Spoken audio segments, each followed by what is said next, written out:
Hi, I'm Callum, and I work with Monster Rugby Gaming, providing sport and exercise psychology support to both the main team and the academy team. So today we're going to go through some general tips to help maintain a cool head during solo queue. So one of the first tips, and probably the most important tip I like to talk about with players and people who come to me to chat about this sort of thing, is adopting a growth mindset. Now, what this means is basically thinking of mistakes as gentle nudges in the right direction, which is almost like trying to find your way through a maze. Each mistake is a dead end in the maze. So you can either retrace your steps, learn that that is a dead end and try a different route, or you can just keep butting your head up against that end of the maze, which isn't really going to get you anywhere. It's going to be frustrating and it's not ideal, is it? You can either learn nothing and just keep turning around and coming back to that dead end, or you can learn that that is the dead end and I'm going to try a different way. I'm going to try a different route. And that's probably the main sort of core of having a growth mindset. Now, one of my favorite mantras to remind myself of this concept is that of failure is success. Most players have probably made more mistakes than you have ever played games in your life, which is fine. The main thing here when we say failure is success is learning from failure. It's only a mistake if you don't learn from it. That's another thing I always come back to, where if people make a mistake and they go, oh, that was a mistake, and then they just don't do anything, you're going to make that mistake again. It's the same as walking to that dead end in the maze and then turning around and then walking straight back into it. You've never learned from it. You've never thought that route is going to lead to a dead end. Whereas you could alternatively go, okay, I know that's the dead end. I'm not going to go that way now. And that's what mistakes do. They guide us to the right path. And that's how I like to talk about it when I speak with some of the players. So overall, then, the core concept of a growth mindset is that everything you do is done to improve yourself as a player. And so you can grow as a player. Once again, it's not a failure if you learn from it. So let's take an example. Let's say you're playing solo queue and a play doesn't go well. Take a step back and ask from yourself what you'd like to do better next time. What do you need to do to improve? And then know that next time a similar situation occurs and you see maybe a champion in a similar position, etc., you'll actually be less likely to make that mistake because you've already learned from the previous one. Okay, so now we've talked about the first tip, which is growth mindset. We'll move on to the second one. Now, that is focusing on the processes in solo queue, not the outcomes. Now, what I mean when I say that is you'd like to approach each solo queue match with a strong focus on the processes that make a good player rather than the outcomes of what being a good player is. So, for example, if we look at outcomes of being a good player, maybe that's winning a match, maybe that's your rank, maybe that's the LP you gain, etc., how many kills you get, and so on. That's the outcome. That's the result of being a good player. And a lot of people, unfortunately, tend to focus their sort of drive on the outcomes. And if they don't reach these outcomes, therefore they're a bad player, which, I personally very much don't believe is right. What I believe is a more healthy and more productive way to focus your sort of energies into is the process. So what processes lead to those outcomes? So, for example, that could be pinging the map more, putting more communication in the chat, timing summoners better, just things like that, things that lead to better gameplay and things that lead to these wins. And if you focus on these processes, I always say the outcomes will follow. And in doing that, in focusing on the processes, you get a lot more of a tangible, controllable hold on what you can change, what you can improve, which will then lead to hopefully more wins, more LP, more rank. Too often I actually see people only focusing on getting the win, getting that rank, getting the LP. I'm not this rank, so I'm bad, etc., etc. Unfortunately, whether we like it or not, sometimes, especially in League, the win is outside of our control. You can play an absolute blinder of a match and someone on your team may not be playing as well. And unfortunately, but it's not always your fault.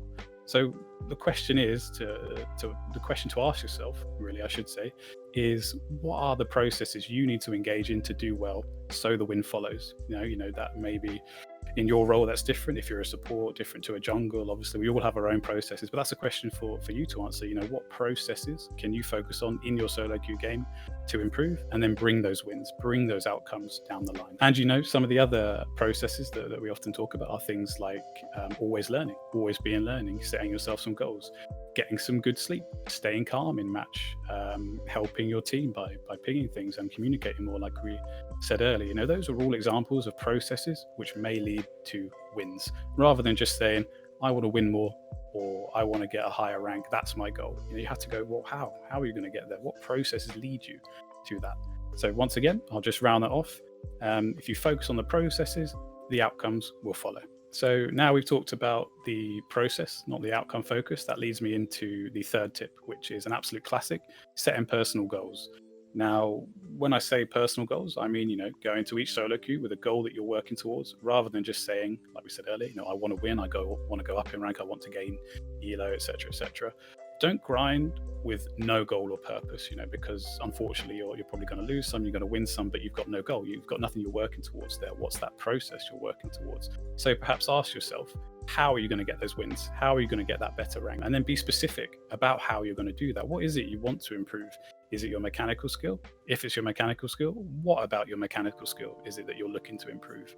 Is it your cue shots, your skill shots, etc., etc.? You have to be really, really specific to tease apart this goal of yours. And your goal may be, obviously, to get to a certain rank. Let's say that's your outcome goal. Then if you want to get there, you want to improve your mechanical skill. So if you want to improve your mechanical skill, what does your mechanical skill consist of? Is it this? Is it that? Maybe you also want to improve your macro, your map awareness, looking around the map whilst playing, not tunnel visioning. If that's your goal, tease it apart, pull apart the parts of that goal. What does it mean to have good macro? What elements of macro do you need to improve? What elements of map awareness do you need to improve, etc., etc. And then once you've been specific about your goal and you're happy with how specific it is, such as, what do I specifically need to improve about this part of my goal, whether that be mechanics or map knowledge, make sure it's realistic. Ask yourself, is this something that I think I can influence, something that I can manage? Do I have the resources to manage this? And then move forward and continue creating that goal. Then split it up again and ask yourself, is it relevant? Is my goal actually going to help me reach my overarching goal, which is perhaps to move up in rank, to win this solo queue game? And then perhaps probably one of the hardest bits, the final part, is making sure you measure it. You need to track it. So fairly easy to be realistic about you want to split it up into what you want, you to be specific. You need to be able to track it and measure it so you can see if you're improving or not. Now this takes some effort, but if you really want to keep a strong mental and keep improving in solo queue, you'll do it. And that means perhaps keeping a log after every match. Actually I did this well, I did this so many times out of 10, and then over time you can track that and start to see your improvement. So you're not just measuring your improvement in your rank or how many wins you get, you're also measuring it in, did I do my goals more this time than last game or less? And if you're doing it more and more, then hopefully the wins will follow, those outcomes will follow. Okay, so now we've gone through setting personal goals, an absolute classic technique, but it's a classic for a reason because it really does help. I want to talk about controlling what you can control and letting go of what you can't. In sports psychology, this is just called controlling the controllables. And this can really have an impact, especially in solo queue and in a game like League of Legends, where there is so much outside of your control, but enough inside your control that sometimes you can have an influence. So one of the first questions to ask yourself really is, what can you control in game? For example, you can control the information you share, your mentality, how you behave with your team, what you're pinging, what you're talking about in chat, and and your own progression. But what you can't control, if your teammate is griefing, if your teammate is really angry and flaming other people, unfortunately, you can't control that. And you have to ask yourself, right, if I can't control it, why should I care about it? If I believe I can't control it, is there a way I can actually bring it within my control? Yes or no? If not, I'm going to let it go. And then you have to ask yourself, okay, so what can I control? My own mentality, my own skills, this, that, and the other. Very similar to what we've talked about before. So if you've identified those things that you can control, then what can you do to actually improve those? If they're within your control, what can you do to improve them? And if you're not improving them, then why not? Are there any barriers in your way to improving those things that are in your control? Is it, perhaps just tiredness, fatigue? It can be many, many other things. So obviously one of the core things to remember is you can't always control things in League, especially if you win or lose, but you can try your best to control your own processes and your own goals and your own behavior during game, and they can give you better win chances, but unfortunately at the end of the day they're not always going to mean you win, especially in solo queue where so much is decided on the flip of a coin with your teammates, with champ picks, etc., etc. So if you're focusing on what you can control and letting go of what you can't, that can really help relieve that annoyance that some people may feel if a loss happens. Because if you've done all you can, and you've done all you can, and you've been controlling your game and you've played an absolute blinder, you'll be happy with yourself even if you lose.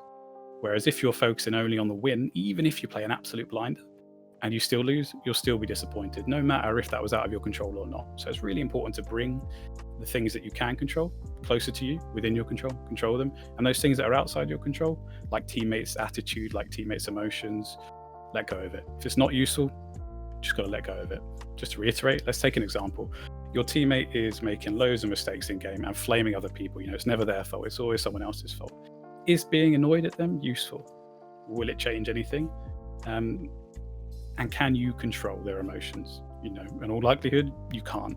And if you get annoyed at them back, they're probably just going to get even more annoyed. And then we're in a cycle, which isn't going to help the game at all. It's probably not going to get you that win. So if you're not being constructive, then it's time to let go of that frustration and remind yourself to focus on you and what you can control. And if they're not open to constructive criticism, then tell yourself, you've done all you can there. There's no point in getting into an argument or getting frustrated, because that's only going to pull your game down, rather than mean you can focus more on yourself and then improve yourself. Now we've gone through controlling the controllables and letting go of what you can't control and bringing inside your control things that you can control more so you can improve. I would like to talk about the final point, which is coping with negative attitudes in game. We've all been there. We've all been in a game where perhaps someone says something or someone's griefing, and it can be really frustrating, and it can really impact on your solo queue experience, which can obviously then impact on whether you get that win, whether you get the performance you want, or whether you reach those goals you want. So obviously one of the most common things people will say is simplest, just remove the possibility for negative attitudes in game, which you can do by muting, or let's say muting the chat and so on. But unfortunately that does mean that you'll lose some information, which is not always conducive to getting that win. You need the information. But sometimes something that helps me when I'm in game and perhaps there's a negative attitude around and things are going more on the negative side, if we start losing, if there's a bit of a snowball effect on the other team, is just asking the question, why is the other person so annoyed? Why are they annoyed at me? What have I done? Is it really me, or is it them? And one of my favorite phrases that I sometimes remember, and it's not true for every situation, absolutely, is the phrase, perhaps it's projection, not reflection, which basically means, maybe they are projecting their own frustration and their mood and feelings onto me, rather than it actually being a reflection of who I am as a player and how good I am as a player. Sometimes people can take it out on other people because it's much easier than, holding a mirror up to yourself and saying, okay, I need to improve here, I need to improve here, etc., etc. Okay, and equally, to try and maintain a positive atmosphere in game, perhaps asking yourself sometimes, is what I'm saying to other people helpful? Will flaming my team, pinging them, actually help them play better? If they've been annoying me, is it wise for me to try and do the same backwards? Probably not. It'll probably just send the team on a spiral and make someone else perhaps more likely to make mistakes or on purposely grief. So if my aim is to play, to win, to improve myself, what should I do? Should I start pinging my teammates, start flaming them, or should I focus on myself again, control the controllables, control what I can control, and work on my own game, and then the rest will probably follow, right? So that's the broad idea. I mean, it's obviously not 100% effective. Don't get me wrong at all. I wish it was, but these are just some things that can help alleviate some of that frustration and negativity sometimes in game, when people can start perhaps over focusing on one or two plays that someone's made a mistake when they are also making mistakes. And one of the biggest problems with doing that is that when people become conscious, very self-conscious of a mistake they've made, they're more likely to make another one, because all they're thinking about again is, don't make this mistake, don't make that mistake. It's the same as the white bear hypothesis or white bear experiment, which is, if I say to you, don't think of a white bear, no, seriously, don't think of a white bear, what are you thinking of right now? You're thinking of a white bear. So if someone's pinging you all the time saying, don't make that mistake, don't feed, don't go here, don't do that, all you're thinking about is, I can't do this, I shouldn't do that, rather than, I should be trying to do this, I should be trying to do that. It's just a different way to think of something more positively rather than negative. Okay, so we've gone through 5 broad tips there, really, to help maintain a strong mental during solo queue, which can be really tough. Trust me, I understand that. But this is a bonus tip, a lovely little extra for you to take away, which is very simple, absolute classic. Take regular breaks after matches. There is nothing worse than jumping straight back into the next solo queue game after a rough solo queue game, because you're thinking probably with emotion more than you are with strategy. Maybe you're thinking with your heart rather than your head. Perhaps you've come out of a really bad game and you're doubting your own sort of ability, and you think, right, I need to prove to myself I can actually do that next game. Let's get that LP back. Let's rank up again. Let's do this.